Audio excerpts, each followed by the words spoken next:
What's up, everybody? Welcome to This Week in Retro. Windows sucks. Amiga forever. All this and more coming up on This Week in Retro. High-resolution color graphics. This land of high technology. The revolution in technology that made the information age possible. Those kids are not afraid of computers. Windows 7 is retro? Escape to Scriptery. And Flat Nukem 2D. All these stories and a whole lot more coming up on this week's show. Up-to-date news for out-of-date tech. Welcome everyone to another This Week in Retro, and we have the most enthusiastic Amiga user in the world joining us today. Sounding a little bit less than enthusiastic than normal perhaps, but it's Amiga Bill, who many of you will know. Welcome, Bill. Thank you for joining us today. Thanks so much for having me on, guys. Yeah, a little hoarse, a little raspy today. I don't know what I picked up. I've been doing a lot of traveling for work, and I caught something nasty on one of my flights. But you know what? If there's anything worth getting up out of bed for, it's this show, man. Appreciate you guys having me on, and I love the show. I'm a big fan, and it's an honor to be here. Let's just say you were partying too hard. It's much more glamorous that way. Yeah, Bill's been partying. Work hard, so party hard. I mean, that's exactly what we do after we wrap. You know what I'm saying? So we've all had great fun this last week going over your AMA from a couple of shows ago. You asked us lots of questions on the subreddit, and I think all three of us have been through and answered your questions now. So thank you again. Had a lot of fun going through them. And I just wanted to raise one thing that's popped up this week that we're not going to do a full story on, but I wanted to share it with you. It's that there's a charity auction for a copy of It Returned to the Desert. Now, if you watched my latest pickups video with Alex, I showed you a boxed one of 5 limited editions physical copies of It Returned to the Desert, which is a homage to the old Cinemaware games. So you can get it on Steam, but the chap behind it has now made a 6th edition, just for a charity auction. So I'll get Duncan to put a link to the eBay. It's in eBay Germany, but it will ship worldwide. So if you want to get that 6th physical copy of It Returned to the Desert, you can take part in that charity auction, do some good for charity, and hopefully get yourself a copy. Dave, how's your week been?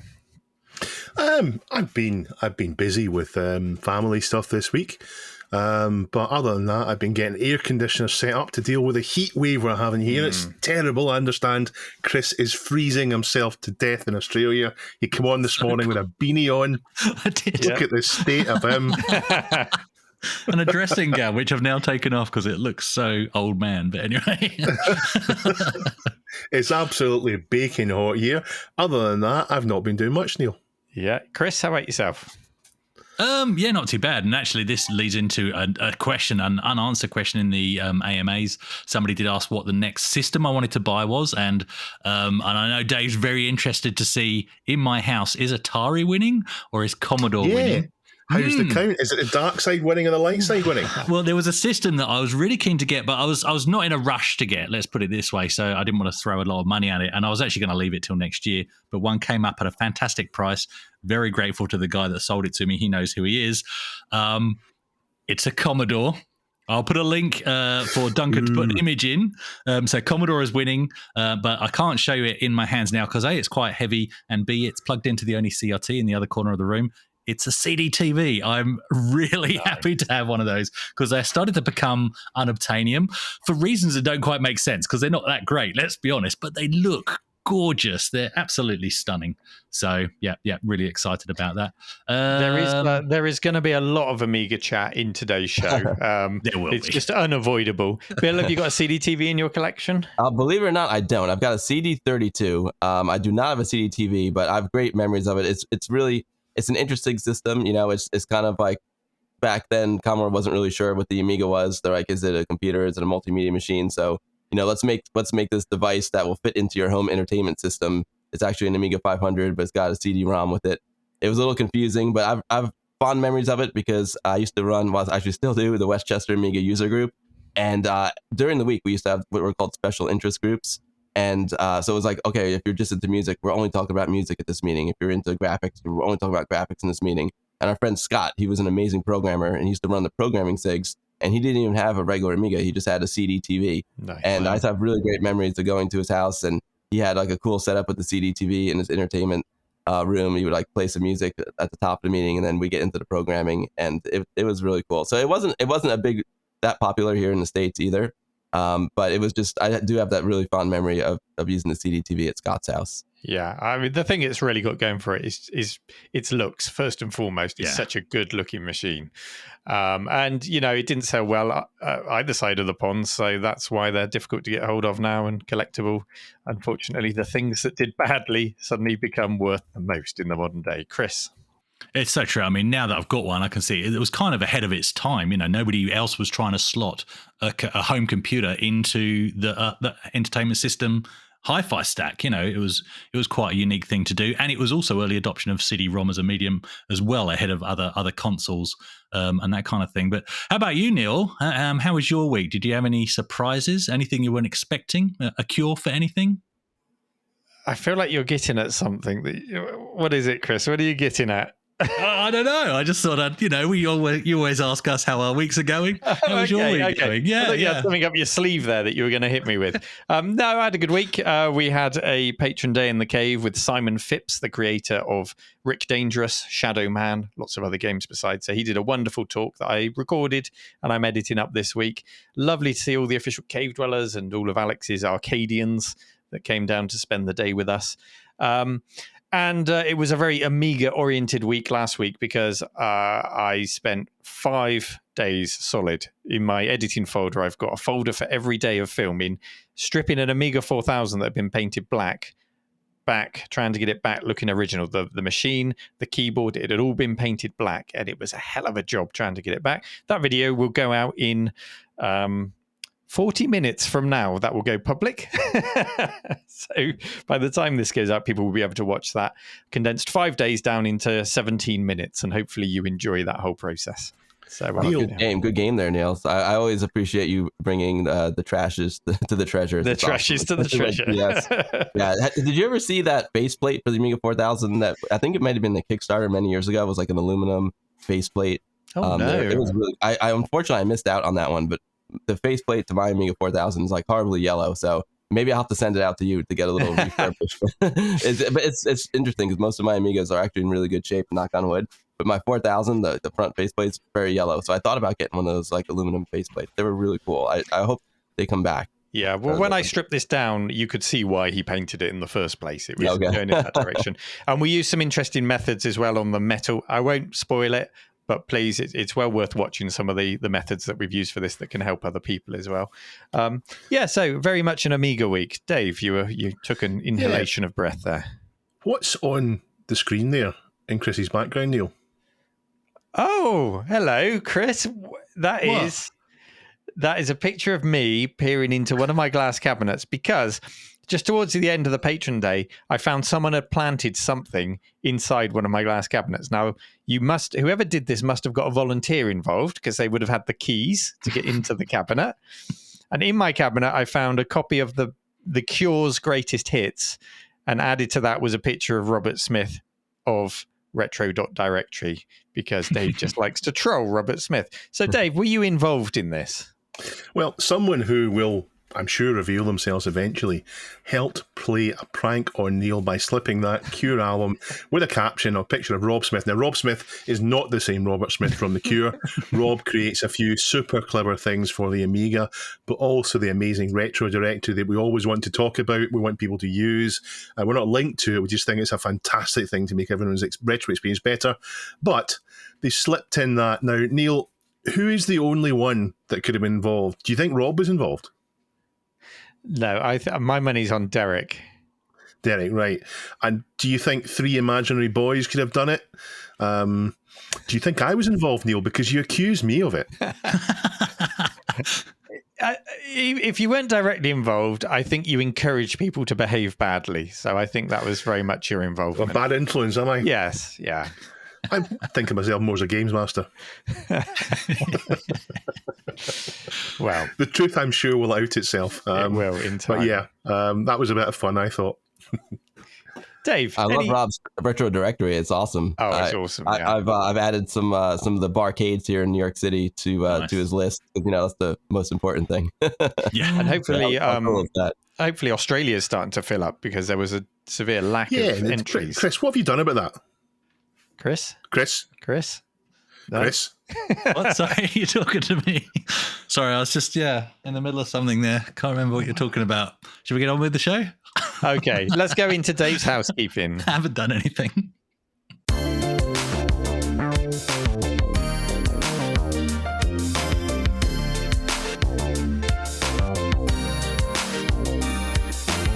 You may have noticed that the subreddit was closed for 2 days last week. This is in line with a go dark on Reddit to process changes that we're making that make third-party apps close down. It's been in BBC News. It's all over the place. It caught us a bit of a surprise because I wasn't aware that it was starting when it did. So we did follow in line with it, but we've decided that we will not shut down the subreddit again like that unless we're able to give you real proper advance warning on the subreddit, on the YouTube community tab, and on Twitter. That's 3 different places we can tell you about things, and we will going forward use those to give you as much notice. We don't intend to close it down again, though. Yeah, it's very easy to miss these things. I had no idea that this was happening. Dave, you had an idea because you more closely administer and moderate the subreddit for us, so you knew what was going on. No, it was nothing to do with that. It was reading the articles on BBC News that let me know about it. Okay. And a lot of our listeners, they didn't have any idea because some of them only use Reddit for our subreddit. They just come to submit their stories. They're not interested in the politics that surround it or anything like that. So, we will watch that closely. And if anyone's got any suggestions for an alternative to Reddit, we're all ears. Let us know. If there's something you'd rather we use, then we have no obligation to stick with Reddit. Let us know. But it's a good prompt to get you to follow the account on Twitter to get your updates, or don't. It's totally fine just to tune in your podcatcher app or on YouTube when you want to, and otherwise don't worry about these things. It's not something that's essential you need to do. Just relax and do it whichever way you want. Now, the cool little palm top and notebook we discussed a few weeks ago have started to arrive with YouTubers. And there's a few videos on YouTube now. So if you remember that, it was a real hardware 386 and a real hardware 8086 IBM PCs compatible. So previous guest, Clint, has a YouTube channel, if you're not aware of that. And he's got a great review of it done there. We'll link that there if you want to do a little follow-up on that story. Yeah, I don't think any of the YouTubers got any preferential treatment coming from AliExpress. I think everybody just ordered at the same time, and it was like a race to get their first videos out, which is always fun to watch. Clint is actually, he's never really the first, is he? He always sort of, when it's ready, and he gets it out. And then others rush to get theirs out. It's nice to see everybody's perspective on these things. I have this little suspicion, though, that the only people that have bought it is people with YouTube channels. Yeah. Chrissy bought one. I know Chrissy bought one, so that's not true. Chrissy bought one for his to go in a box somewhere. Yeah, on a shelf. Yeah. Should we go into our first story? Yeah. Windows 7 is retro. Now, what's the newest operating system that you would all consider to be retro? Let's go Chris first. Oh, the newest, as in the most recent. The most recent. Yeah, XP. I draw the line at XP. Yeah. Yeah. Dave? Yeah. I would say Windows 90. XP's on the line for the games on XP are retro, perhaps. Windows XP doesn't feel retro to me. Yeah. Bill, how about yourself? I don't know about all this Windows stuff, but I'm definitely going Amiga OS 3.2. It's still based on the old school operating system from back in the 90s, but still getting updated. It was stuck on 3.1 for a long time, and now we're getting updates. We got 3.14, we got 3.2. Now we have an update to 3.2. So it's pretty amazing that this operating system is still being supported here in 2023. So I think that's definitely the most new retro operating system. I think it qualifies. It's newer than Windows XP. Yeah, that's true. And plenty retro, more retro than XP as well. Yeah. So this question was prompted by a story submitted to us by listener such_adhesiveness 839. I mean, it sounds like maybe an AI has been in there submitting stories to us with a random name, but thank you for submitting that story. And it's all about the game service Steam. Steam is dropping support for Windows 7, 8, and 8.1 as of January 2024. So just 6 months' time, if you're still gaming with one of these platforms using Steam, the lights are going to go out. The changes are appearing as a result of Steam's dependence on Chrome, which in itself will no longer function on the older operating system. So that has a knock-on effect with Steam, and that can't run either. The Steam support article goes on to read, Microsoft ended security updates and technical support for Windows 7 in January 2020 and for Windows 8.1 in January 2023. Computers running these operating systems, when connected to the internet, are susceptible to new malware and other exploits which will not be patched. That malware can cause your PC, Steam, and games to perform poorly or crash. That malware can also be used to steal the credentials from your Steam account or other services. So Steam putting the fear up their users. That's what's going to happen. You're going to have everything stolen from you if you don't update. Now, I do have a Windows 7 PC kicking around. It's not my main PC, and it's not a gaming PC, really. I'm more likely to be running something like Scum VM on it and retro games rather than anything modern. But, it works. I've got no reason to upgrade it at this point. I don't think my credentials are going to be stolen. So it's all good. Windows 7 came out in 2009, quite some time ago now, and it was the antidote to the much maligned Windows Vista. But for me, it doesn't feel that old, Windows 7, partly because it didn't have the same horrendously long life cycle as Windows XP, which by the time we got to the end of that, we were all so ready to move on from it. We'd had rumors of something called Longhorn for years and years, and there was going to be a replacement for the NTFS file system that never materialized. It was all going to be SQL based. Promise after promise kind of fell away, and Windows XP remained until eventually we all got Vista, and weren't we happy with that when that arrived? Yay. But since Windows 7, it all feels like it all feels very familiar. It's been much more of an iterative approach to the updates to Windows, from there all the way through to Windows 11, which I recently installed. I must admit, I did use a third-party app to get the classic start menu back on my Windows 11. I couldn't stomach that start menu that they've added on there. But yes, Dave, I've managed to get mine the way I want it without using a third-party Really? app. You can left justify it, and then after that, I just control escape to do everything. So I stopped using the start menu. I'm okay with it. I was surprised. I thought I'd have to do. I knew you'd done something. I thought I'd have to do it, but I haven't. I'm still resisting that whole press start, type the application you want. I think we talked about this recently. I like to have my organized folders in my start menu. You can still type if you want to find, but I like the, I would call it the Windows 2000 start menu. That's what I like.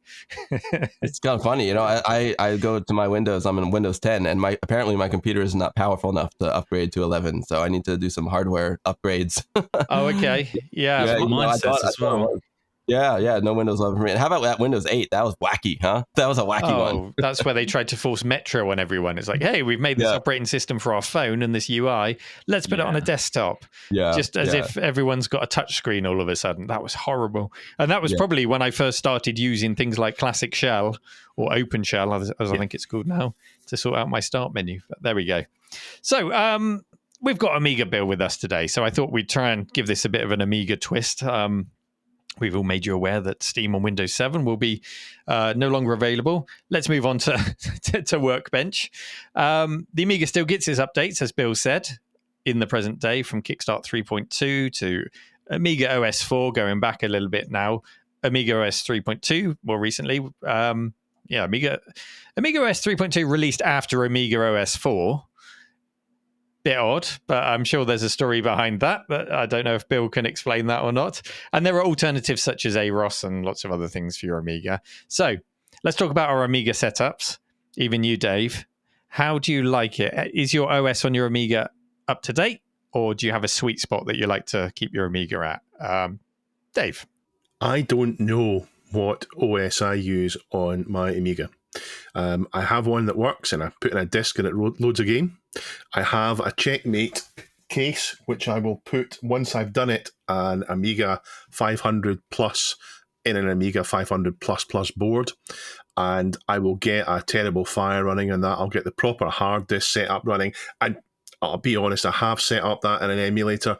It's actually quite good. The whole Amiga operating system loading up and having the proper kind of Windows style interface where you have things installed, WHD load and all the rest of it is quite good.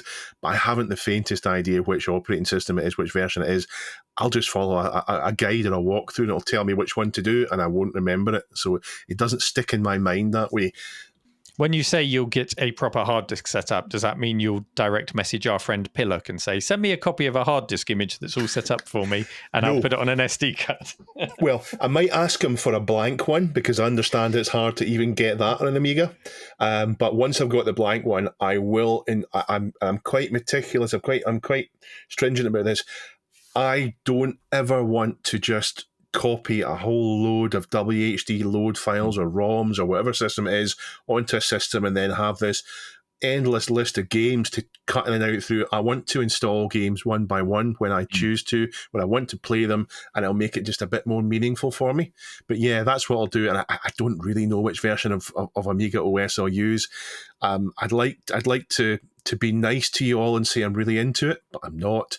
But maybe once I've been using it for a while, I will be. Maybe once I've been using it for a while, I will be. As far as my Atari ST is concerned, though, my Mega STE, I did buy an updated version of TOS from Peter Patari.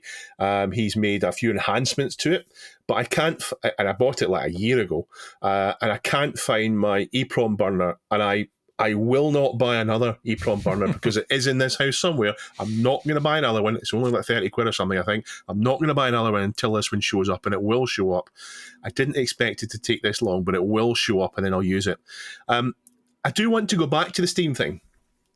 I do want to go back. I know you said move on, but no, I don't listen to you. I'm unhappy with the Steam thing. I have a couple of PCs that I do want to run Steam on because that's where the games I have are. I buy games on Steam, and a lot of the games I've got on Steam are from the Windows XP and Windows 7 era. A load of games. In fact, there's very few modern games on there. It's mostly older games. And I always imagined I would find Steam a great way of putting that on my old systems.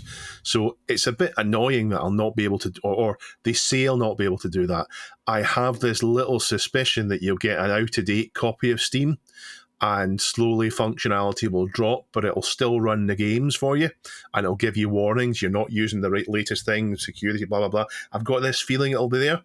But if it doesn't work on Windows 7 or Windows XP or whatever, we're back to piracy and being software preservation again. And that's one chalked up for the pirates versus legitimate software. Yeah, exactly. That's where GOG really helps you. I actually tend to buy everything on GOG now. If I possibly can, I'll buy it on GOG. Or, of course, I've got a big wall of games all surrounding me. I'll use the originals if need be. I do tend to go with GOG because what they give you... On GOG, they give you a downloadable package that will do an installer. You can copy that across to your old vintage machines and run them, whereas in Steam, you can't. Yeah, that's the nice thing. Often they're wrapped up with DOSBox, but the install files are in there, so you can just take the game and put it on a vintage machine, which is great. Yeah. And the fact that you don't know what operating system you're running on your Amiga is ideal, because that's the purpose of an operating system, to protect the end user from all the complexities of the machine. If you don't know, it's doing its job. So exactly. I also like how you do more of a curation, because I agree. Like if you just have, there's over 5,000 Amiga games available, and sometimes when you have too many choices, there's just like a lot of noise. Where when you build your system, put your favorite games onto your hard drive, put your favorite games onto your Amiga, and you can access them quickly. And then it's nice to have that library somewhere else. You're like, oh, I saw this game on a channel recently, let me go try that out, and you can go pick it out. But there's a lot to be said for curation, because when you have too many choices, there can just be a lot of noise, and you can miss out on a lot of good stuff. You just spend more time like looking for games and skimming through things versus like really digging into them. It makes it, it's sort of a thin experience when you have that many, especially in an emulator, when you're flicking in and out of games on a list. You're in them for 10 seconds, it doesn't grab you, you're back out, and that's not how to play them. That's not how to get the best out of them. I want to load a game, and I want someone tell me this game's actually really good, spend some time with it, and then to make myself spend some time with it and get something out of it, rather than say, well, if it doesn't grab me in 30 seconds, I'm moving on to the next one. It's almost like having too many channels on the TV. You end up just clicking through all the channels and not watching anything. Dave, you need to implement the RFID solution we've got in one of the arcades, where you can put an RFID tag on all those games behind you on your shelves, and just when you put it on your desk next to your PC, it pops up on the PC. That's what you need. Clever. Yeah. Bill, how about you? What are your thoughts on this? Are we doing Windows or the new operating systems? Both, whatever you want to talk about there. So Steam and Amiga, your choice of Amiga setup of preference. I use Steam a lot. I love playing the modern games, and the one thing that's really cool about Steam that I've seen these days. Well, not about Steam, but I love some of the new games that are coming out that are retro inspired. Lots of cool pixel art. I love that, and I'm really excited. For example, there's a dev team called Bitbeam Canon, and they're making this incredible new Amiga game called Metro Siege.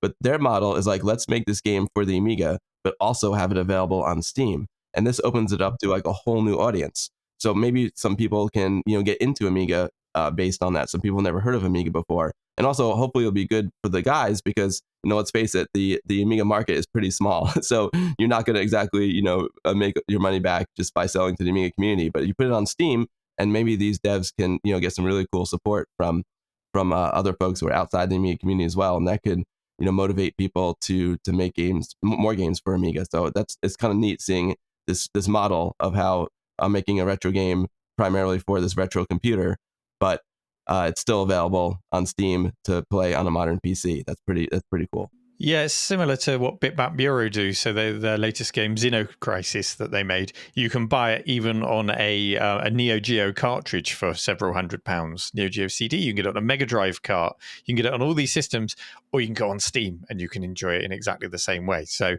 it's really nice that these old systems are supported. Incredible, really, that someone would go to the effort of physically making a Neo Geo cartridge with all the beautiful shockbox packaging and everything like that. So I hope companies keep doing that. I'd sooner buy something like that than say something from limited run games where you're getting the game on a USB stick. I'll take it on Steam or I take it on a cartridge. Yeah. And it's cool that it's actually an Amiga game on Steam. It's not. I appreciate the retro inspired games, very much. But this is actually an Amiga game on Steam that can run on your PC, which is really cool. Yeah. Now, tell us about your Amiga then. Do you have a preferred setup? Oh, yeah. I mean, I love playing around my Amiga setups. I don't know if you can see it, but I got my Amiga 1200 here. I would say this is my primary Amiga. And the first thing I did was I took out the spinning platter hard drive. I replaced it with a compact flash card. I used that as my hard drive. I changed out the case. That case was really damaged, the one that I got. And this is a beautiful CD32 colored inspired case with gray and black keycaps from A1200.net. I also, the floppy drive, I'm very, I love having original like floppy disks. Like there's nothing like popping in a floppy disk. Yeah, that's the ultimate retro experience. I feel like, every time, you hook your Amiga up to an LCD, that's one layer away from the retro experience. You don't use floppy disks. That's another layer away from the retro experience. But you know what? The floppy drive in this machine was broken. I didn't know how to fix it. I saved it because someday I'll get it to someone who can fix it because I believe in preserving the stuff. It's really important. But what I did is I put a Go X drive in it, and it allows you to put Amiga disk images, ADF files, onto an SD card, pop them in, and you can load them just like their floppy disks. So that's a really neat upgrade. And it makes it super fast too. Like I've literally been on stream and someone's like, hey, this brand new game just came out. It's on ADF. And I'm like, okay, cool. I download it on my PC, pop in the SD card, drop it on, boom, put it into my Amiga, and I'm playing it like in just minutes. So that's really neat. But I do like to use it as if it's a floppy drive. Again, just like Dave, I don't load a ton of games onto that card. I'm like, okay, I'm putting in a floppy disk. I'm going to put one ADF onto that. Or, if it's multiple disc game, I'll put those disks onto the SD card and load them as if I'm using a floppy disk. So you need to find like a job lot of like 1,000 low capacity SD cards. Just put one in each game box, just with that ADF on. Yeah, exactly. And then I've got a Terrible Fire 1260 TF 1260 in here, which is great because I love playing demos, and a lot of demos require an 060. So the Amiga 1200 came with an 020, and the 060 beefs it up, and it also has a lot more RAM on it as well. I'm running at 50 megahertz, which is kind of a sweet spot, but one day I'll get a newer rev and we'll get up to 100, so I could really run like the most demanding demos. That would be cool. I replaced my LEDs because I love the way my computer looks. Like I'm a visual guy. I like my retro computers to look good. So I replaced my LEDs with something called a Bifrost, which is really neat. It's totally customizable LEDs. You can change. There's like millions of different, literally, like a million different color combinations you can do. It's just a lot of fun. You can have them pulsate. It's all silly stuff, but it's a lot of fun. I mean, that's what we're trying to do here, is have fun with this hobby. And then I'm super lucky on the inside. I've got something called a Solus board. A guy named Rob Cranley made it.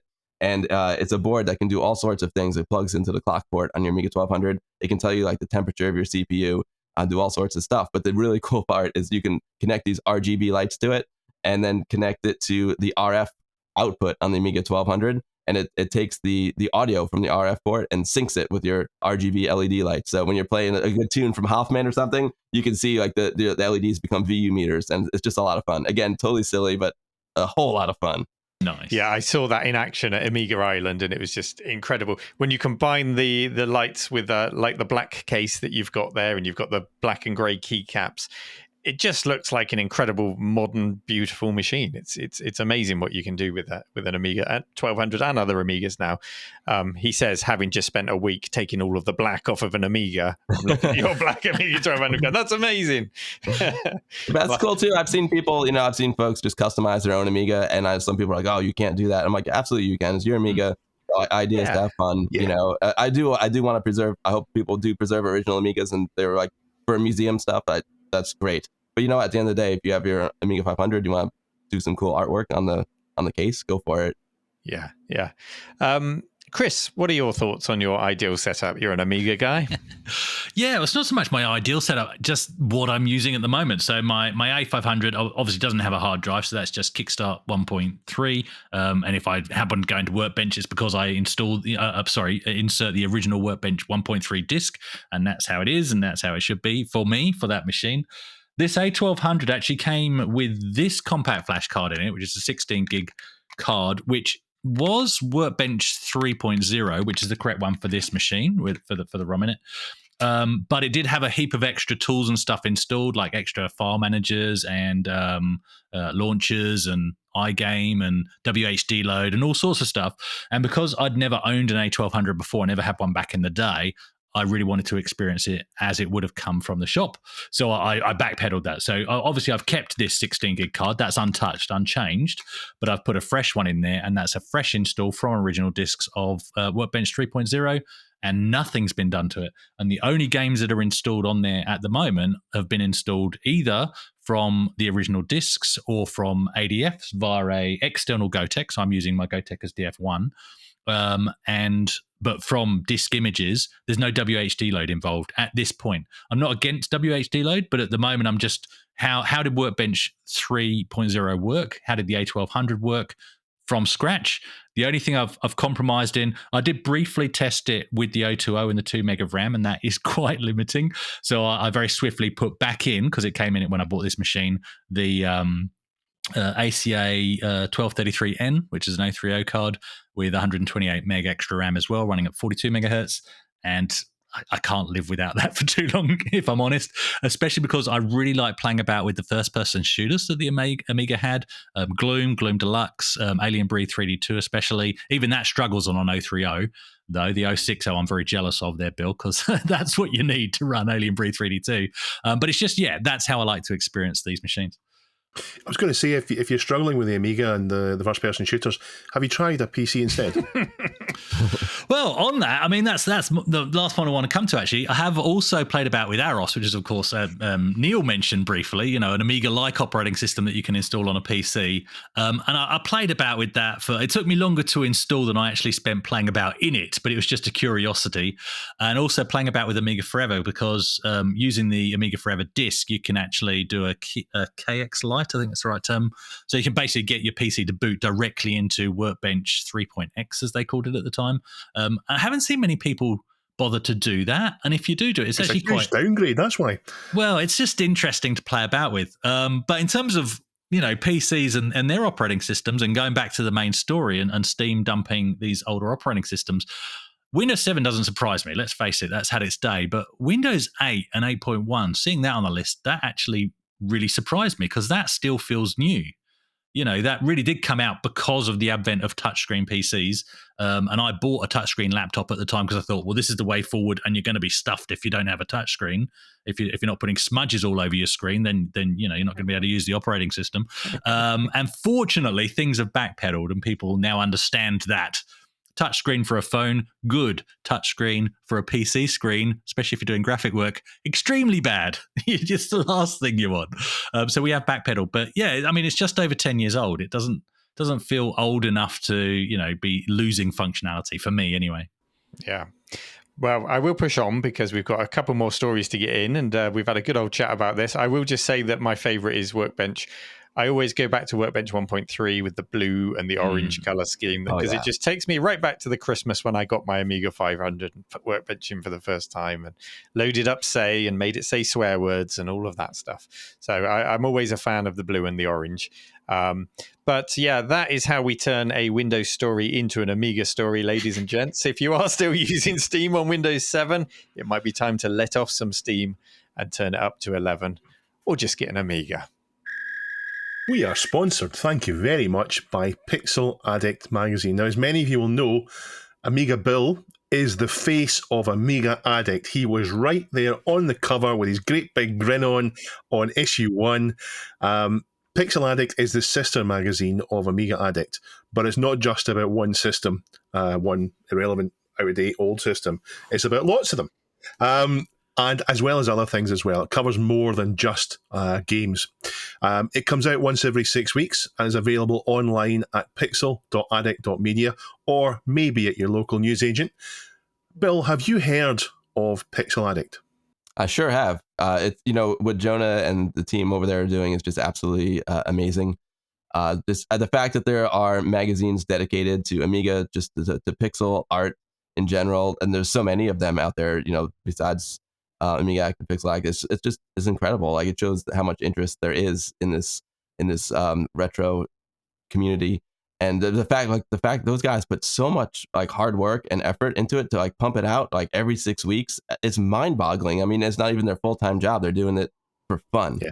And the amount of time and effort they put into it, I don't know, like everyone's got 24 hours in a day, but I really don't know how these guys do it because the quality is just outstanding. It's just as good as any professional magazine from back in the day. I mean, it is professional. It's professional, even though it's a labor of love. It absolutely blows me out of the water. It is super high quality. So if the addiction is pixels, Dave, what's the remedy? How do you overcome a pixel addiction? It's not a harmful addiction. You should buy the magazine. You should subscribe to it, and you should read it every 6 weeks. And that's my prescription for the cure. Thank you, Dr. The cure? We're going to do Roll Smith again. Oh, no.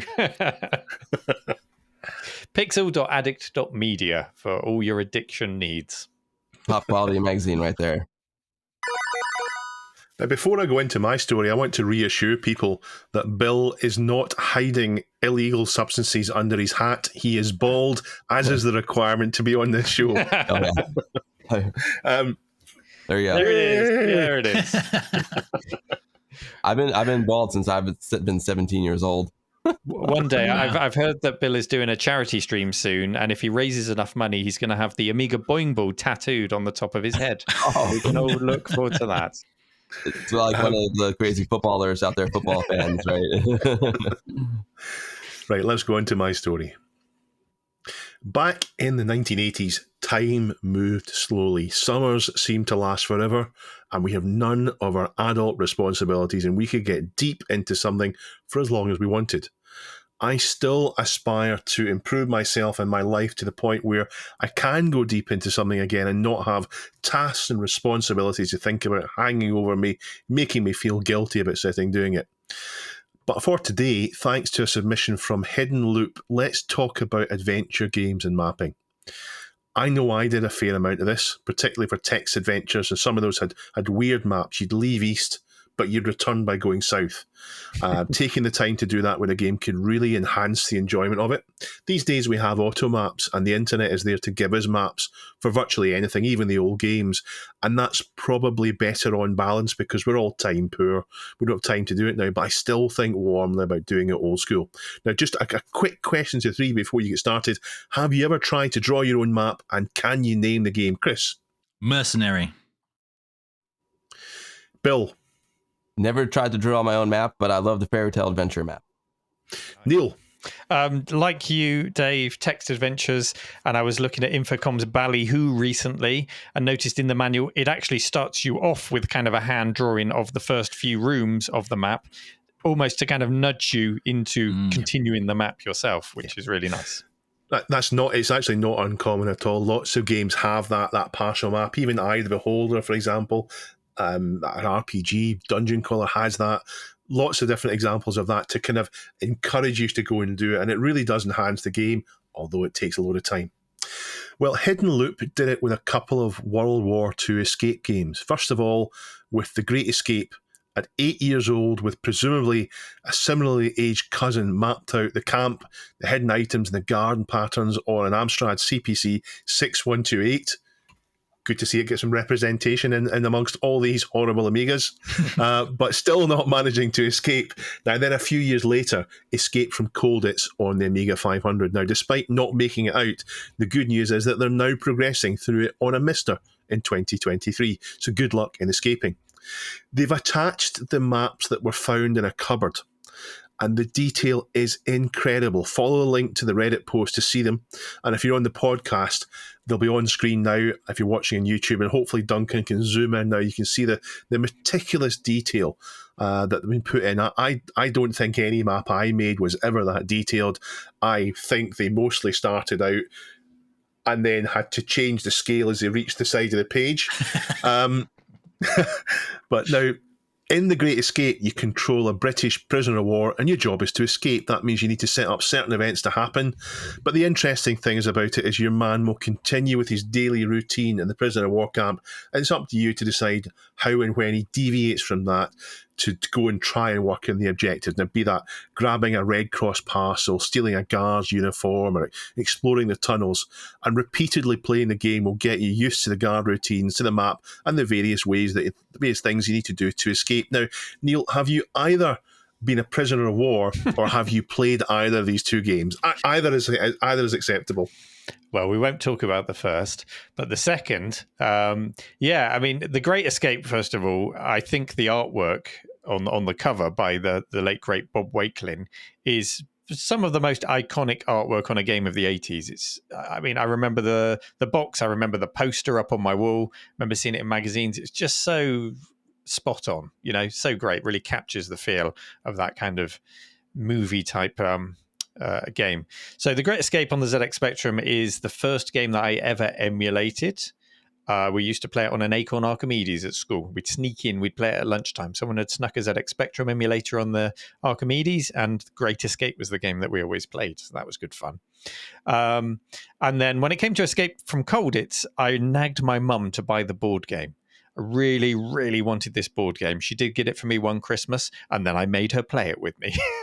And it was great fun because I didn't have friends that were super into computers. I had a few. I didn't have friends that were super into board games. So it was really frustrating for me as a kid, which might explain why I've got a computer museum and now we're hosting board game events in the computer museum to get everyone in there. Yes, Dave?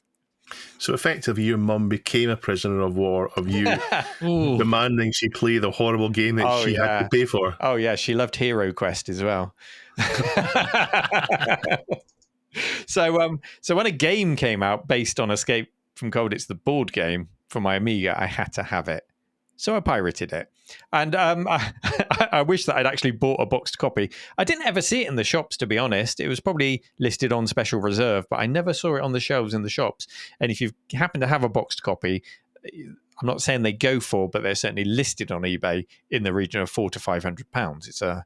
It's a much sought after boxed game. Now, the games are both isometric. In Escape from Colditz, which is the one I played the most because the other one I only played rarely at lunch breaks, you have a team of people and you switch between them, all different nationalities, and between them you have to find items. You have to use those items. For example, lock picks. You might use one guy to open a door. You might go through that door with another guy. You use the teamwork to the best effect. You can hide things. You can dig little holes and hide things for another team member to find. And it's all based around the routine of the prison camp. So you have to be in certain places at certain times or the guards will lock you up or shoot you or whatever. Did I escape? No. I don't think I ever made a single person escape in that game, but I had a lot of fun trying. It's got great title music. Really love the music on it. Great atmosphere. Very hard.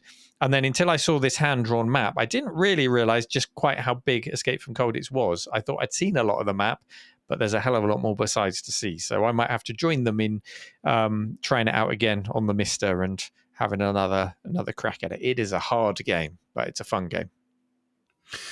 As far as I'm concerned, I can't remember if I mapped out Jet Set Willy. It was one of the first games that I played that would have benefited from a map. I can't remember if I did it or not, but I have seen maps in magazines and then later online, these huge big maps that show the whole thing at once, and it shows the whole mansion. It's incredible. The same actually with Cauldron 2, because Cauldron 2 is a witch's castle, and when you see the whole thing for that, it's quite incredible, because you don't, when you're going room to room playing the actual game, you don't really realise that the whole thing could be zoomed out and shown how big it is. So I think we actually covered it in the show, where there's a Jet Set Willy remake where the whole map was live at the same time. But a special game for me, one that got me really deep into gaming and eventually into computer role-playing games, and more importantly, my first taste of J.R.R. Tolkien was Lord of the Rings, a text adventure on my Amstrad CPC. I really loved that game. It did feel as if you're playing in the same world from the novel, and it didn't just railroad you along. They were on just the plot from the book. There were extra areas that you could go. I mean, if the hobbits went one way, you could go a different way, and you could explore the places they didn't go to. So I did map it as best I could. I felt it was essential, because you were... Yeah, it was a bit like, I mean, in terms of having to replay it and cut your times down and get things done faster, I felt as if there was a bit of that going on, but I was never really sure what time you're up against. But I loved doing that, and of course I went on to do maps for other games as well afterwards. Bill, I don't think you've done maps, have you?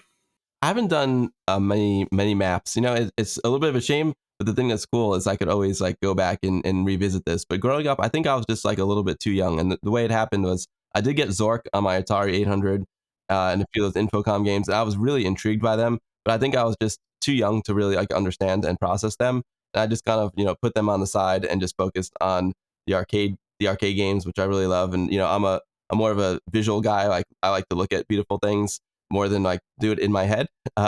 So I think I was just like, a little bit too young, never really got into the text adventures, but now as an adult, I think I really could get into them much better. So I think I might have to fire up the Escape from Colditz and check it out, because I could definitely appreciate it more as an adult than as like a 12-year-old kid.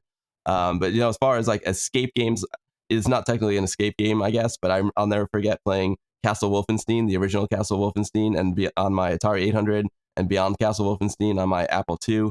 I love those. Those were really neat games. And, I know there's another news article you have coming up, and it's just cool to see a game that started out as 2D go 3D. And then but I did like playing, interactively. For example, like with a map that was already made, I had a game called Chivalry on my Apple IIe, and it was a really interesting game because you had to play along. You played along on your Apple II with it, but then there was this really elaborate like box set with a whole game board and game pieces, and it was just like half computer game, half board game. I really enjoyed that.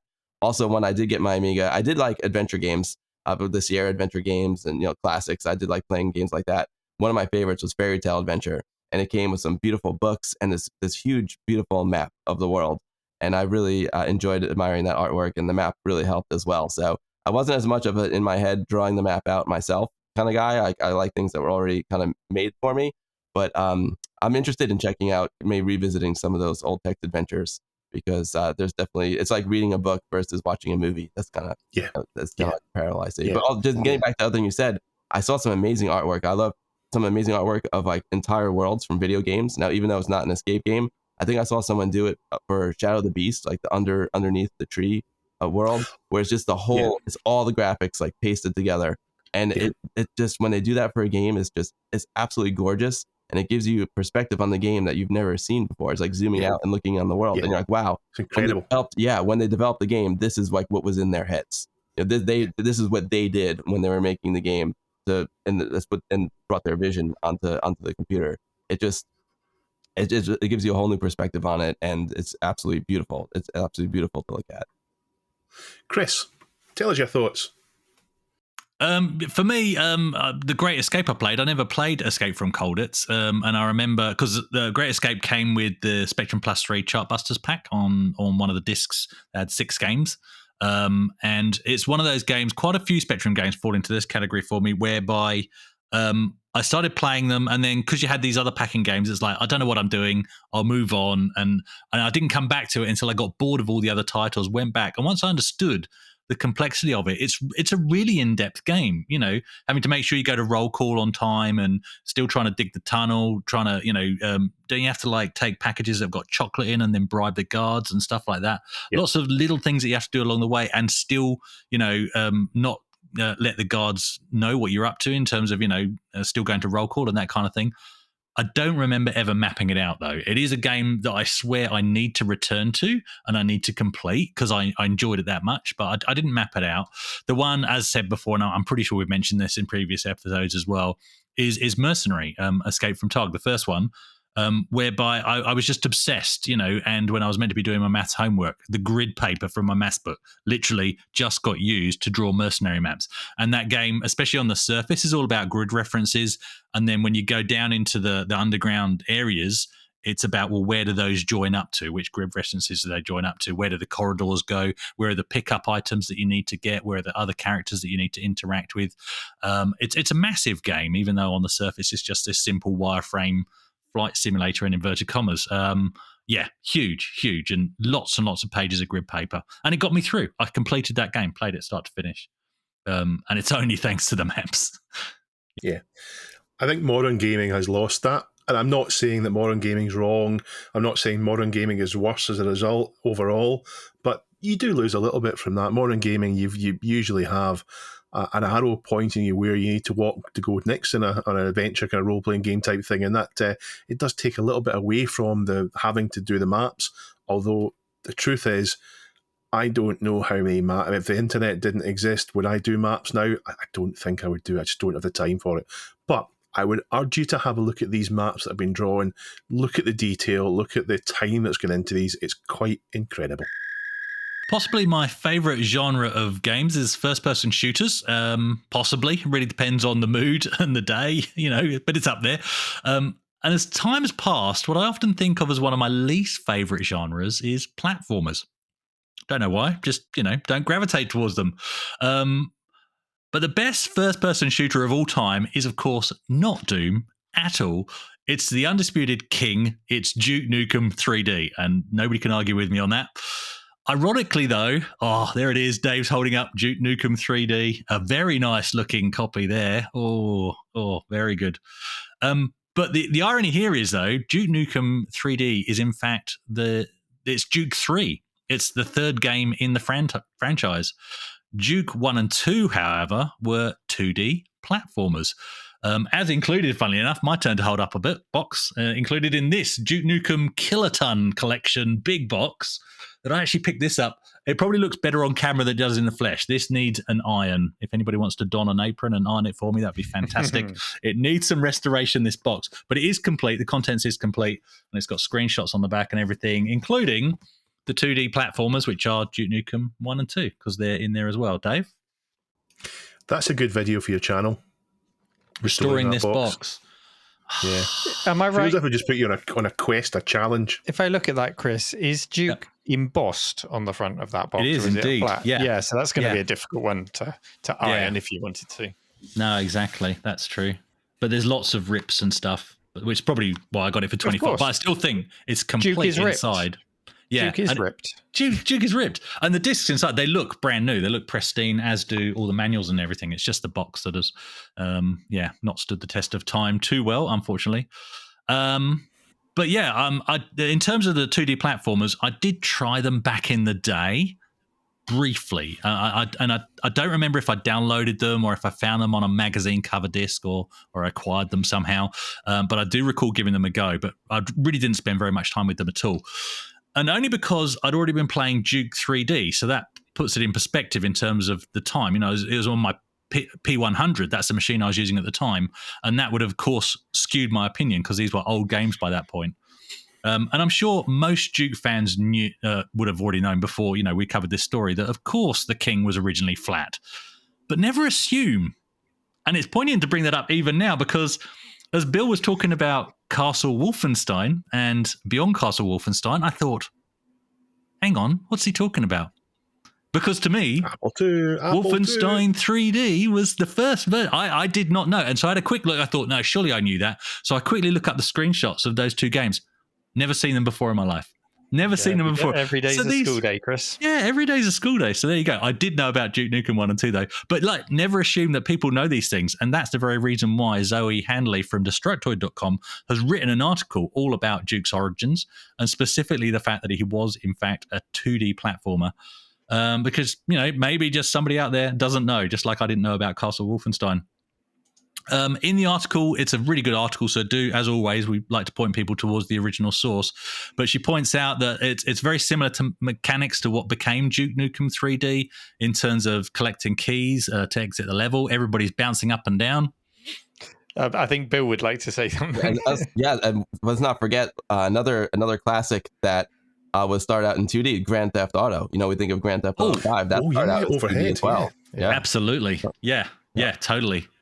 Yeah, that's a good one. A lot of these major franchises today that are known for 3D first person started out in the 2D world. It's so cool that they have a legacy and that they've lived on through all the years, how they started out from like way back in the day and how they evolved. It's nice to see the evolution. It's cool. It is cool. Dave? But they're sort of the exception, though, because there's so many games that were classic in 2D that went 3D, and we all rolled our eyes and said, "Oh no, this is rotten." Lemmings 3D, for example. Oh god, keep it 2D. Oh no, there's one that everybody hates, but I loved, and as a family we loved it, and that's Worms 3D. Now that is not a popular opinion. No. Most people hate Worms 3D, but we had it on the original Xbox, and we played it as a family, good family time, and we actually loved it. And yeah, crack up time. Concrete Donkey, Fatkin Strike, loved it. Yeah, brilliant fun. Anyway, not for everybody, but we had Ultima fun. Ultima was the game I always wanted to go 3D until it went 3D, and then it was followed by Ultima Online, which was isometric again. It was like, no, this works so much better. Well, hang on. Ultima in 3D did work really well when it went Underworld. Underworld was fantastic. I'm talking about Ascension.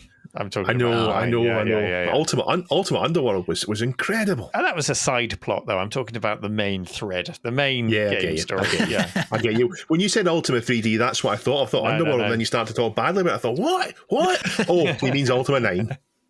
I think King's Quest went 3D as well. King's Quest, obviously, starting out 2D. There's 3D version on Steam, so you better upgrade your Windows. And I believe it's free on Steam. The last I checked, I'm not sure. Free to play, one of those pays you play. It could have been worse. Being Sierra, it could have gone King's Quest FMV. It could have gone like 9 CD edition or something. Yeah. Anyway, sorry, we've derailed your story. No, Chris. it's good. Let's make it about Amiga. It's a really good topic, actually. Other 2D games that have turned into 3D, and those that worked and those that didn't. It's cool. But yeah, so in this story, Zoe basically points out in her article that Duke Nukem 1 and 2, they have actually similar mechanics to what we became familiar with eventually in Duke Nukem 3D in terms of collecting keys to exit the level. There's decent weapon upgrade paths. You've got an episode-based story progression, all of those kind of things. But what you didn't have was the Duke Nukem quips and the attitude. None of that was in the original 2. So it was kind of comparable to Commander Keen, really, but I don't think as well regarded, if it's fair to say that. So, yeah, let's discuss. I mean, we've already opened up into one discussion, so we can either expand that, or I'm interested to know, A, were you guys aware? You probably were, but did you play Duke Nukem? Duke Nukem 1 and 2? And also, what are your favourite platformers on any system, especially the Amiga? Dave? Okay, I won't mention the Amiga. I saw this article before you picked it, and I got a kick out of reading it because I thought right away, how could you not know that? And then I realised, Dave, stop being so smug. You're wrong. These weren't big games. Duke 1 and 2 weren't big games. They were talked about, and they'd probably be forgotten if it wasn't a case of saying, did you know that these were first on 2D? Neil? When you say they weren't big games, do you mean in the context of where you lived at the time, or like in the US? No, were they? I mean, they were nothing in the UK. Yeah, but they were moderate in the US, but nothing like as big as Duke 3D. Duke 3D was such a magnificently important game for people. Duke 1 and 2 weren't that way. They were shareware games, I believe, and they weren't that big a deal. So, as well as saying that, I don't like to say bad things about DOS, but the truth is that DOS games in the mid to late 80s were fairly poor compared to what we had on the 16 bits. Hello, and comments.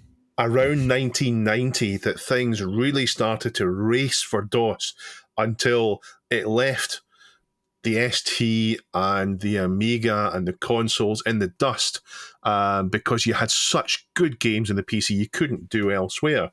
I just wanted to add some context because what is good gaming is all about what you had at the time. Now you're talking about late 80s PC gaming compared to early 90s PC gaming, and yes, there was sort of seismic steps in what PC could do. But I was using an Amstrad CPC towards the end of the 80s. So if I were to compare that to a PC, it's a very different story. I'm looking at Dam Busters running on a PC thinking, I want to play that game. I don't want to play Roland on the Ropes. It's, context is everything. And that's a good point. I mean, what is important to remember is you're not sitting playing a game not enjoying it because a better system exists. That's not the case. But the DOS games were not as technically as attractive, not did the same graphics and sound as 16-bit games did. But that they did race ahead. Starting about 1990, they raced ahead and they obviously won the battle. However, one area they weren't so good in was platform games. And it was to do with the technical limitations of EGA and VGA. And I'm not going to go into it because I don't fully understand it, but parallax scrolling in Duke 2 was a big deal in 1993 on the PC. And as far as I know, the Amiga Mafia would put a bullet in the back of your head if you released an Amiga game without parallax scrolling in it in 1989. Parallax was everywhere, so the PC just didn't have it. There's technical reasons for it. I'm not going to explain. I don't understand them. I'm not going to explain. And even smooth scrolling on Commander Keen was a big deal. Like, oh wow, we can do smooth scrolling. Oh right, that's a problem for you guys. Okay, I just had a weird experience.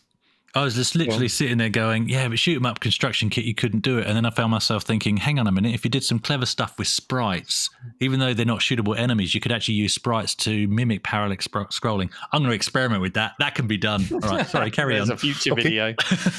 So these games are important to people who had DOS machines of the time because the games are still fun. There's nothing wrong with the games. But when I moved to PC in 1992, I had virtually no interest in these games, so I missed out on them, and there wasn't really much reason for me to go back to them, so I didn't play them much at all. I knew about them, but back then I was playing Ultimate Underworld and Ultimate 8, and as far as platform games, I didn't want to be playing those as platform games, but the game unfortunately forced you to do it.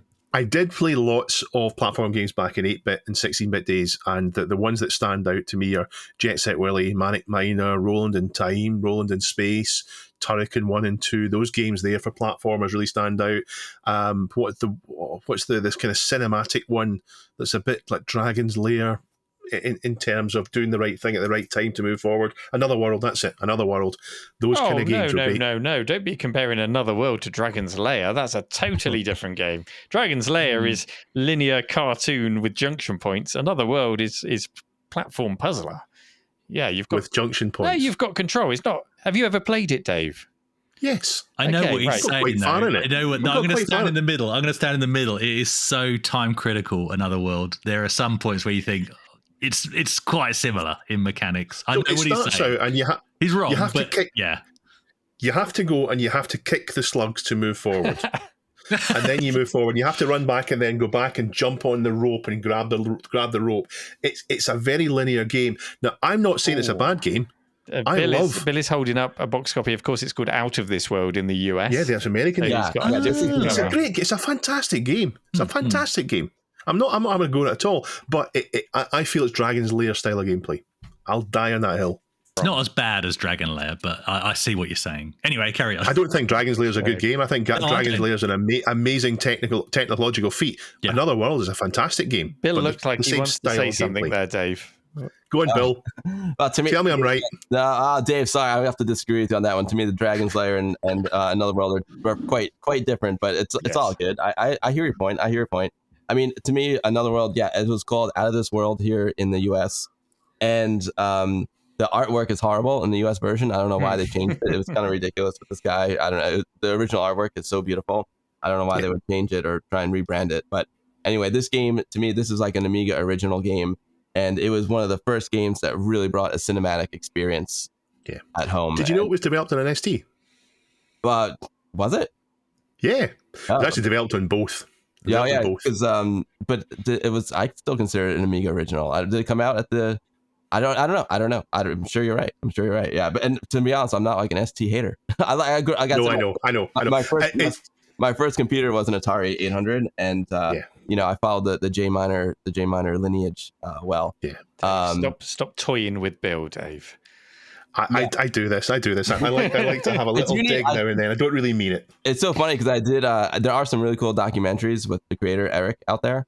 Chahai, I don't know if I'm pronouncing his name right. And maybe I should rewatch him because I always saw him working on the Amiga. If you want to go back and enjoy Another World, I'd recommend you try the 3DO version. Wonderful, keeps everything original, but then it adds watercolored backgrounds as well. So you've got this extra layer of art behind the whole game. It's wonderful, and a nice cinematic CD score. So that's my favorite way to play it at the moment. I've never tried that one before. But I agree with Bill. I do consider it an Amiga original. I'm there with Bill. Yeah, rightly or wrongly, I do. Yeah, yeah. I think if you played it first in the Amiga, it's an Amiga game to you. And there's nothing wrong with that. That's a good point. That's a good point. Yeah, that's a good point. I do sometimes get a little bit annoyed when games that were developed on the ST and then ported to the Amiga are called Amiga games without any reference to the ST. The ST kind of, I don't like to see it erased. Fair enough. No, it's so funny because I mean, technically, it is a platformer game, but when I think of platformers, I guess I'm old school. I still think of like single screen games. So from back in the day, like I'd say the first one I really loved was called Lode Runner, and I played it on my Atari 800, and then later I played it on my Apple IIe, and that took it to a whole nother level because the Apple IIe had two buttons, a button 1 and a button 2, and it was really cool because one button would burn to the left and the other button would burn to the right, and you didn't actually have to turn your character in the direction that you wanted to burn. And I love that game. That's one of my favorite all-time platformers to this day. And there hasn't really been a great like Amiga port of Lode Runner, and I would love someone to do it with the 2-button controllers. Maybe there has been a great Amiga port of it. I don't know. I know there was an attempt not too long ago, and it was really cool. But I would love to get like a real proper like Lode Runner port on the Amiga. That's one of my all-time favorite platformers. And as far as Amiga platformers, I think you covered some Turrican. The Turrican series is just out of this world. It's on a whole nother level. The Turrican series is just absolutely amazing. And as well as out of this world. And I was saying before, to me, it's the first cinematic game because the Amiga is known for its openings, right? A lot of flash. So people say, the Amiga games have all flash, and the gameplay is not so good.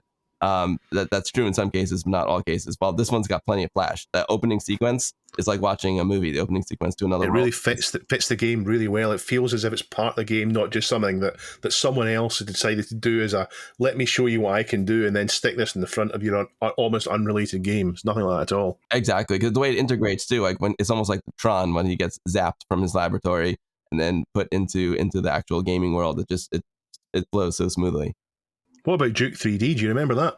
Oh, at Duke 3D, I've got really great memories of Duke 3D. I do remember my friends and I did play the original 2D Duke as well. It wasn't something that I played a lot, but we always thought it was a funny game. It still had a good sense of humor and a cool vibe.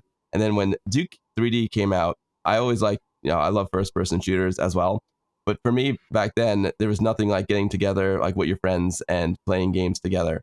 So Duke 3D was really the first like LAN game that I would play. I used to have Amiga parties and we would play, head to head with a no modem cable. But then like once you could actually network computers together and get more than 2 people in the game, that was just a whole nother level of fun. So I would host Duke Nukem 3D LAN parties at my house, even have some footage of those parties from back in the day. This is like the mid 90s. And I'll just never forget, like everyone, they would like pick up their CRT monitor, pick up their tower, put it into their car and put it on the car seat, like strap it in with their seat belts, drive to my house. And then we just set up this really cool LAN like with like 5 to 7 people in my basement, and we'd go nuts playing Duke 3D. It's so great because after it's not like today where you're separated from everyone playing online. Yeah. You're in the same room, so after like you give someone like a good headshot or take them out, you can just like stand up and taunt them, and then you're all sitting there drinking beers together and eating chips. Oh man, it was just hours would just go by like that, and it was just some of the best times that I can remember in my computer/gaming career. Those Duke Nukem 3D LAN parties. And of course, all the humor. The humor in Duke is just hilarious. His voice and all of his little sayings are classic. And a fun fact, like it was kind of strange. I was working on a job many years ago, and the sound recorder said that he's actually like the model, like the face model for Duke Nukem, which kind of blew my mind. Don't know if it's true or not, but but after I looked at him, I'm like, yeah, I totally can see that. So who knows? Maybe the sound recordist in the film industry here in New York, maybe he may be the actual face of Duke. I don't know. That's pretty good. But I thought it was kind of fun. It was just totally random because we weren't talking about video games or anything. We were doing a job, and he just started talking about, like, yeah, it was crazy. One day I was, these guys approached me who I was working with to model for their game. Like, what game was it? He's like, it's called Duke Nukem. I was like, no way, get out of here. Beautiful. Yeah, so who knows? He might be right. I don't know. You did say to me that you would give some footage of your LAN parties playing Duke from the late 90s to Duncan. So hopefully you can put those on video to see if you want to if you're listening and you want to watch and see those bits there. Click that bit in the YouTube version. Oh yeah, we got some VHS footage of the LAN party. My friend Anthony going nuts down there. My friend John all taunting each other, and it was great. Nice. Neil, what about yourself? We haven't heard from you on this, I don't think. So, like I mentioned earlier, I went from Amstrad to Amiga, and I was Amiga gaming. So, context again, I was Amiga gaming during the era of magenta PC gaming, although there was then crossover as I looked with envious eyes on Ultima 7 appearing on the PC and not on the Amiga, and it had 256 colors, and it had Sound Blaster support, and it was just everything that my Amiga couldn't do. At least my Amiga 500 anyway. But there was that period where I was kind of smug looking down on these games, finding it difficult to appreciate games like Duke 1, Duke 2, Commander Keen, because I don't have a personal nostalgic connection to them, and because of the colors and the graphical styles. The graphical styles in some of these PC games I would describe often as being a little bit more functional than artistic, especially if you compare it to something like Out of This World or Another World, which is such a beautiful cinematic artistic game. And then you look at something like Commander Keen or Duke Nukem, it doesn't look bad, it just looks quite functional in my eyes. Dave? Yeah, I really should have mentioned that I always felt that there was the Atari ST and the Amiga games are always trying to say this is our Sonic and this is our Mario and this is the game that's just as good as what you see in the consoles, and it wasn't really that true. Yeah, so there was this period of Sonic and Mario is how it's done when it comes to platform games, and everything else felt like it was trying to reach out and just touch Sonic or Mario's boots in the hope that some of their greatness would rub off, and it rarely did. It always felt like a poor imitation, with exceptions that came along. You know, things like Rayman were really good, but very, very few met the greatness of Sonic and Mario. So if I was playing a platformer, I was much more interested in something like Flashback, for example, the sequel to Another World, which technically it's a platformer, but it played to the machine's strengths, and it didn't try to mimic something that the Amiga was not very good at. And I think the same applies to the PC. It wasn't very good at platformers, and the fact that they managed to overcome things like smooth scrolling and things like that, and create memorable characters, because Duke is a wonderful character that has a huge amount of longevity. They got that right. As said, I don't actually rate platform games as a genre I gravitate towards. However, Shadow of the Beast on the Amiga and also the modern version on the PS4, Batman on the Amiga, one of my all-time favorite games, Saboteur on the Spectrum, also one of my all-time favorite games, Donkey Kong on the Game & Watch, I'm going to include it, Avoiders Monty on the Spectrum, absolutely, Gods on the Amiga, Turrican 1 and 2, also on the Amiga, to name a few, all platformers and all rate very highly as some of my favorite games of all time. So maybe I do actually enjoy platformers. You know, who knew? I think it's just that when I tried PC platformers, they just didn't compare to what I was used to on the Amiga and the SNES, and Duke is included in that, and we've kind of opened that in the discussion. However, thanks to Dr. Local, who shared this on subreddit, I think I'm ready to kick ass and chew bubblegum, even if the gum has been... Do the accent. Oh, okay. I'll give it a go, Dave, but it never comes off well. I think I'm ready to kick ass and chew bubblegum, even if the gum has been squashed into 2D on the bottom of someone's platform shoes. It's terrible. Now, Duncan, what I'd like you to do is take LGR's impression of Duke and layer it over Chris at that point. That's going to be impossible. We should get AI to do that. Read these lines in the style of Duke Nukem. Anyway, to close, hail to the king, maybe. So we close off today's show with our community question of the week. You will have noticed that Bill is no longer with us now. He's had to rush off. He was a little bit under the weather, so we really appreciate you taking the time to join us today, Bill. And the best place to find Bill, I believe, is on Twitch. Look for Amiga Bill. He streams regularly. He does wonderful streams with about 400 million different camera angles, including one from a vintage camcorder that he's got plumbed in. And he's got some incredible stories. He jet sets around the world, operating the camera on big movie productions and Netflix series. He's got incredible stories about hanging out playing video games with Mike Tyson, which he'll tell you all about if you ask him. He's met some amazing people. So Bill is the world's biggest Amiga fan and so much more besides. Lovely guy. Thank you for joining us today, Bill. So our community question of the week. Let's go back to last week's question of the week. If you want to participate, you head to reddit.com/r/thisweekinretro, the same place to submit news stories that you might like us to discuss. And last week's question was all about special editions. Have you ever seen or do you own a special edition of a popular product that you would like to share? Is there a special edition that you're on the hunt for? Let us know below. So I will start with Milap64. I think that's the first time I've seen your name here, so thank you for coming to the subreddit and participating. So Milap64 says, I own a boxed C64 copy of Microprose Gunship, which is a special gift edition that had a limited number of runs. It features a 20-minute audio cassette with Wild Bill Steely flying the training mission. So Bill Steely being the co-founder of Microprose and former US Air Force pilot. At the end of the tape, it announces what your free gift is and that you can claim it from Microprose. Mine was a gunship poster, but there were lots of other prizes available at the time, including a flight in Mr. Microprose's, or no, it says there, Ms. Microprose, sorry, with Wild Bill. So that was a plane that he actually bought and had sign written with Microprose adverts on. So when people went to visit Bill, and he wanted to impress them, he would take them up in the Microprose plane and fly them around. This was in the States. This wasn't happening above Tetbury in the Cotswolds. It was in the States. Don't know if anyone ever claimed that prize, though. That's brilliant to think that they went to the effort of recording a different ending to multiple tapes so you could have different prizes. That's really great. Never heard of that. So that's now top of my list to look for on eBay. Gift edition of Gunship, if Chris doesn't get to it before me. Got that right. Chris, do you want to take the next answer? Yeah, sure. It's by Colony Activist. I'm sure I'm not the only one that covets the fold-out version of Cryo's Dune with the sandworm. He's got a smiley face and £600! Exclamation mark, question mark. Yeah. Wow. So yeah. I know about this one. It's the big box version of Dune, but there was a special promotional version. It folded out like a pop-up book, and there was a sandworm with an open mouth in it. It's definitely not worth £600. It's a fantastic game. Absolutely amazing game. I love it. But better than Dune. Dune 2 is a great game, but I love Dune 1. Amazing game.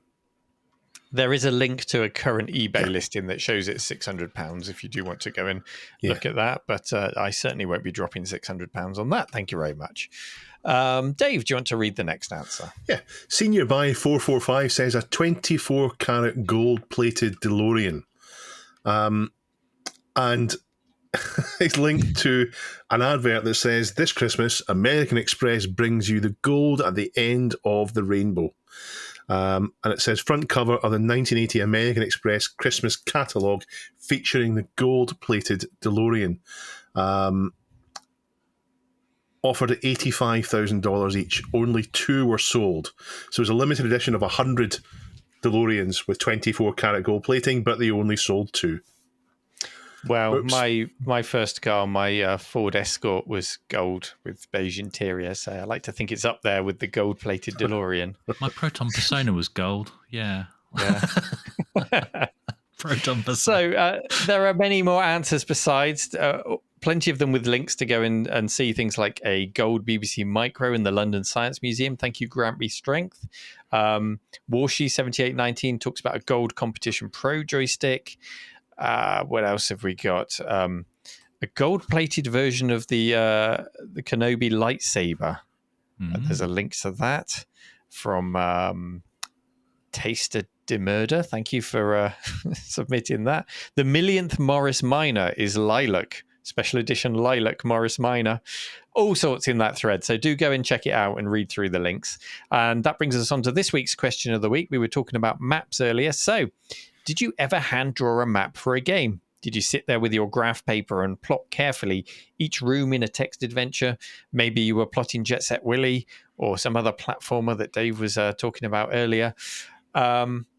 Maybe even a first-person shooter. What did you sit down and map out? Do you still have it? Can you share it with us? I did recently see a beautiful watercolored map of a Dizzy game that Jasper, one of our volunteers, brought in. His grandmother mapped the game as she played it, and included on these glorious watercolor prints even were little notes about bugs she discovered in the games. So, bugs that would be game ending that she didn't want to repeat. Amazing thing. So, did you make it all the way to the end of the game with the use of your map? Share your stories with us over at reddit.com/r/thisweekinretro. Thank you again. Check out Amiga Bill on Twitch. You'll find all the links in the show notes, as well as links to all the stories and anything else that we've discussed today. Dot is waving, Dave's new cat. Chris is waving, and I'm waving. Take care. See you next time, everyone. Bye-bye. Bye. Bye. Bye. Thanks so much for having me on, guys. That was a lot of fun. It's a real honor to be on your podcast as well, because I'm a big fan of the show. If you want to know where to follow me on social media, easiest thing to do is to head over to amigabill.tv. It's basically a link tree with all my social media links. The main thing I do is stream every Sunday on Twitch. It's twitch.tv/amigabill. I come on at 2 p.m. New York City time, which is 6 p.m. Greenwich Mean Time, and I do all things Amiga over there every Sunday. It's a lot of fun. I also have a YouTube channel called The Guru Meditation, youtube.com/thegurumeditation, and I'm on Facebook and Twitter and all that stuff too. It's all over at the amigabill.tv link tree.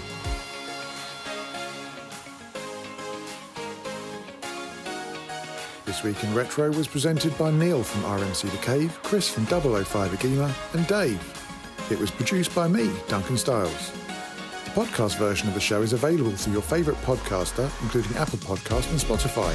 And the video version is available on the This Week in Retro YouTube channel.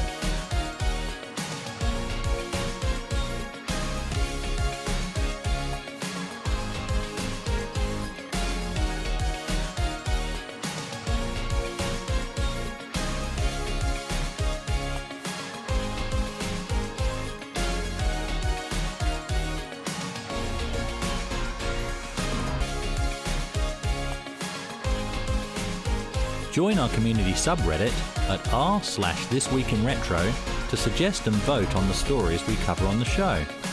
If you watch This Week in Retro on YouTube, please give us a like and subscribe to help us reach new viewers.